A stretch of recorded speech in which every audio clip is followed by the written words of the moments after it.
From its founding in the flames of the American Revolution more than 80 years before the Civil War, the United States had grown from a small collection of colonies to a strong and prosperous nation, bound by a common history and language. Yet even as the country flourished, it began to drift apart. Cultural, geographic, political, and economic differences forged the first cracks in the Union, but slavery would be the ultimate catalyst for the disaster that tore America apart only 8 decades after its birth. There have been a lot of attempts over the years to not say that the Civil War was about slavery, that it was about other issues that revolved around other important factors of the day, economically, culturally, and so forth. But the bottom line, I really believe, is it all comes back to slavery. The Southern way of life had long been structured around slavery, the peculiar institution that drove the economy and provided cheap labor for white plantation owners. To remove it would have been ruinous to the region's economy. Naturally, Southern politicians spent the years after the Revolution protecting slavery in their states. In contrast, the northern states became increasingly industrialized after the Revolution, and almost all abolished slavery by the early 1800s.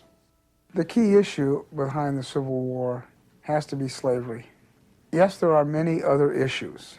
There's the fact that we have 2 completely different cultures. We have a northern industrial culture, a southern agrarian culture. There is ongoing disagreements on many things. All of these are the kind of things that politicians are able to hammer out a compromise. The issue that keeps coming back that they cannot find a compromise on is the issue of slavery. All the other differences, and they were certainly abundant between North and South, could have been worked out, could have been negotiated. They didn't provoke an emotional response. Slavery did. But it was not the existence of slavery that divided northern and southern politicians so much as the question of whether it should be allowed to expand beyond existing boundaries. In 1819, 22 states composed America. 11 were free and 11 were slave states. And in the ensuing years, many vicious political battles would rage over the preservation of that balance. As the United States expanded westward, the country's physical growth came to endanger its very existence. With each new state came the threat that the delicate balance of 1819 would be upset.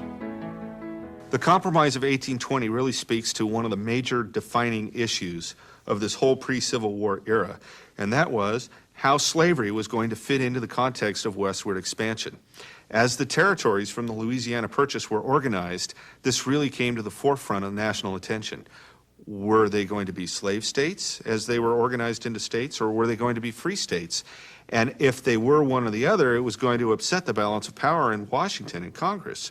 So the Missouri Compromise structured a deal so that that delicate balance would be maintained. The basic elements of this deal were Missouri came into the Union as a slave state. To counterbalance that, Maine was admitted as a free state. Anything south of the southern Missouri border would become ultimately slave states, and everything north of that would become ultimately free states. And it was this guiding premise that defined the next 30 years in American politics. Americans hoped that the issue of slavery had finally been put to rest. It was not to be. John Quincy Adams later called the Compromise the title page to a great tragic volume. In 1846, the United States provoked a war with Mexico in a bid to extend its territorial possessions in the Southwest and West.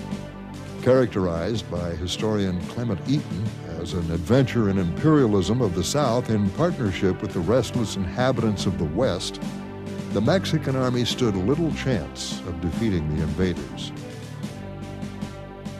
The Mexican army really does a pretty good job of fighting in a stand-up fight. The difficulty is they're almost consistently outmaneuvered by the American forces, especially in Scott's move on the capital. The real impact of the Mexican War in a military sense is that it becomes the training ground for the officers of the United States Army. It's the refining fire that they go through, and it's the first opportunity for many of these men like Lee and Grant, who will later lead the armies in the Civil War, to actually lead men in combat under fire and experience that for themselves firsthand. When the Mexican War ended in 1848, the United States gained vast territories south of the Mason-Dixon line. The great irony to emerge from the Mexican War was the fact that the American victory almost destroyed the United States as a nation. And once again, the root cause was slavery and how it would fit into the newly conquered territories. So for the 2 years following the Mexican War, the political tension grew in Washington to the point where disunion and secession was a major issue, and it looked like it was going to happen. So at the 11th hour, Henry Clay and Daniel Webster came together, these two great rivals, came together and hammered out a compromise solution, which Daniel Webster proposed before the Senate. And his speech is one of the great speeches in American history. He stood before his countrymen and said, "Gentlemen of the Senate, I speak to you today not as a Northern man, not as a Massachusetts man, but as an American." And it was his force of oratory that led to the Compromise of 1850 and averted war for another 11 years. And essentially the compromise was very simple. It strengthened the Fugitive Slave Act. It allowed California to come into the Union as a free state. And this is the key. It allowed New Mexico and Utah to determine their own fate, if they were going to be slave or free.